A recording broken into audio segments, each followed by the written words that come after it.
What's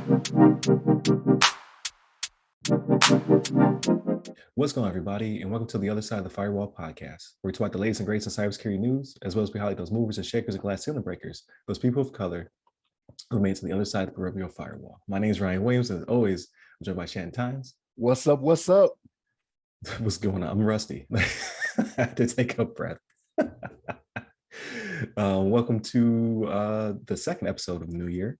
So welcome back. Definitely continue to tune in. So Monday and Tuesday are topics, Wednesday is discussion, and then Friday will be episode 300. But it's the also the weekly rundown where we talk about everything else, so movies, books, games, things of that nature. So definitely tune in for the entire week. We appreciate having you. And without further ado, I'll give it to Shannon. All right, everybody. So this article is actually from bleepingcomputer.com, and it's by Bill Toulis. And the title of this one is "Ransomware Profits Drop 40% in 2022 as Victims Refuse to Pay." So this is what we like to see, right? Because we've talked about this before, and there have been different places that have tried to enforce like laws on this happening, but what ended up happening here, though, or what the news is here, is that ransomware gangs extorted from victims about $456.8 million throughout 2022, which is still a lot of money, right? But that was still a 40% drop, which was at the time record-breaking the $765 million recorded in the previous 2 years. So it was actually 765 in 2020 and then 766 in 2021. But yeah, so Chain Analysis is the company that did the numbers on this, and they said that there's this big decline is not driven by fewer attacks or the victim's refusal to pay the hackers, right? Which this is how you discourage this behavior, right? Is people come and say, hey, we got this information, we need you to get this much money, and if you just like, man, I ain't got it, you know what I mean? They're like, well, what's my incentive here, right? Like, because here's the thing. They're running the risk of law enforcement catching on to them too, right? Like we've seen the FBI, we've seen Department of Homeland Security, we've seen all these places go after these ransomware folks, right? So at some point, the juice is not going to be worth the squeeze. But yeah, that's a big drop. 40% is a big drop. But again, it could be one of those things where companies are just like, we're not going to pay it because they are on rough times, right? Like with COVID, it made profits go down and things like that, right? When it was first happening, back in 2020, when COVID was first happening, people were like, okay, yeah, we got to make sure we keep everything up and going and profitable as we need to. But yeah, no, not anymore. They're just like, look, I'm not paying you anything, right? Like go somewhere else with that, right?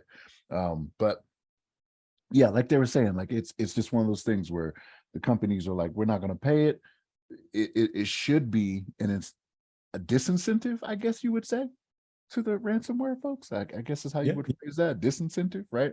For them to keep doing this type of behavior, right? Now, it's not going to stop them from doing things to get ill-gotten gains, right? They're just going to go about it a different way.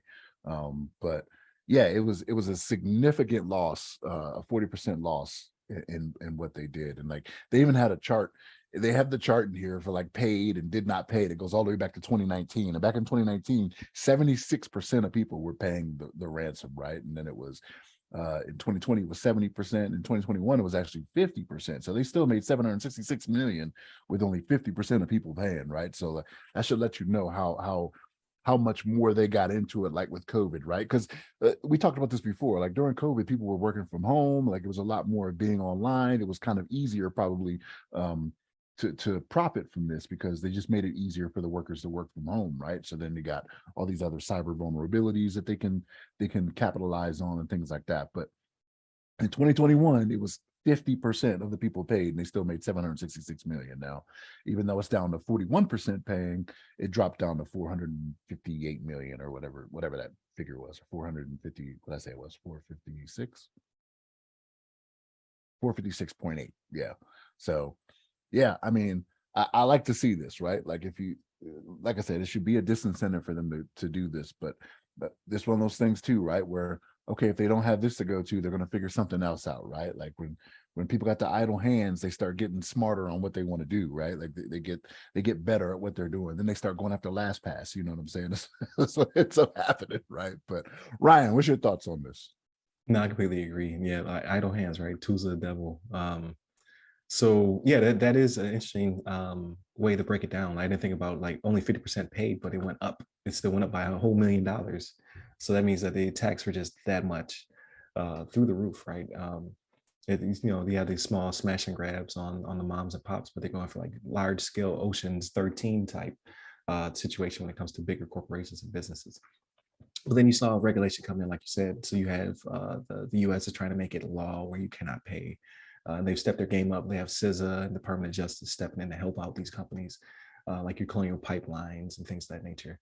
But then in the EU, they're cracking down hard as well. Like they're going to fine you and or give you criminal penalties if you pay ransomware gang. So like they're taking it completely out of your hands. Like if you do this, we will punish you even more.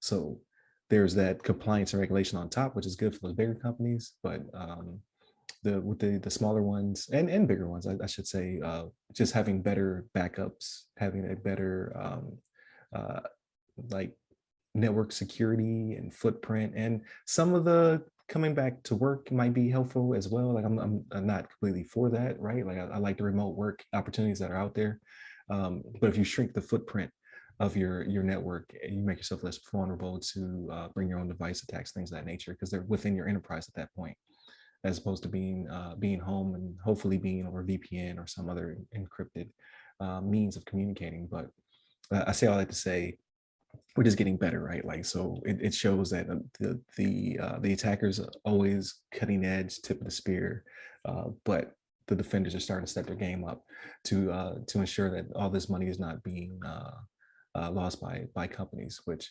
shows that it's no longer what's the term, cost center, and it's more of investment, right? They're not looking at security as, oh, we just have to pay this thing in instances to be compliant, but now it's more of a holistic approach. Like, no, we need to find individuals to secure our stuff to make sure that we have a better rate of return on our investment. So I guess chicken before the egg, cart before the horse type situation. You gotta take the good preventative measures is what you got to do, right? Like Yeah. by hiring those people, just like you're saying. Yeah. So it's good. It shows that it's ever evolving. So hopefully we get back to those what is it, 2017 numbers where it was like 46 million, was still a huge chunk, but to go from 46 million to jump to 766 million, these people were making dough. It was definitely worth the risk on their part. They're like, you know what, I might go away for 10 years, but I could make hundreds of millions of dollars.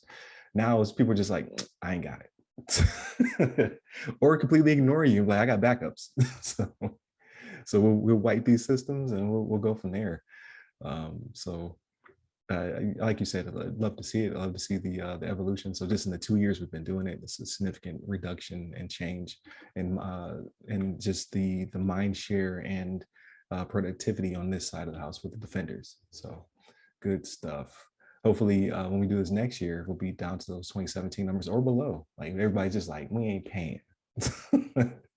So get a real job, you bums. So we will see what the future holds. But like you said, like there's always like what's the new thing? Like, okay, we can't get money here, so we need to pivot. Just like businesses have to find new markets, so do these bad actors on the interwebs. Like, oh well, my income has significantly lowered. What's my next $100 million heist, so to speak? So they're like, I was only able to buy one house in the Hamptons this year. Right, I can't keep living like this. One less Lamborghini. Gotta step my game up. So we'll see what happens. Like hopefully it continues to go our way. And hey, if you're out there doing the bad stuff and you want to get a real job, secure job, you should come over to the defense side. Like bring those tools and techniques with you, those tactics, techniques, and procedures, if you will, over to the defense side. So we'll see what the future holds, but definitely continue to tune in throughout the week. So Monday, Tuesday are topics. Wednesday discussion goes along the lines of the no-fly list. So that's interesting to bring up. So definitely tune in for that one. And then Friday, like I said, is the weekly rundown where we talk about everything else, so movies, books, games, and TV shows, but it's also episode 300. So we made it.